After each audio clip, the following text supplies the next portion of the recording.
Op skool leer ons 'n rympie. 'n Rympie wat daar is om vir ons iets makliker te maak om dit te onthou. En wanneer iemand dit weer vir ons vra, dan kan ons vinnig die rympie opsê en hulle ook daaroor antwoord.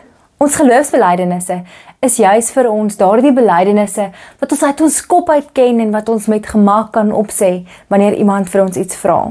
Maar om eerlik te wees, ons geloofsbelijdenisse is 'n bietjie lank. En partykeer laat dit ons wel in die steek dat ons dit nie tot eind uit kan opsê nie. Maar daarin die evangelie van Johannes lees ons die woorde: in die begin was God gewees.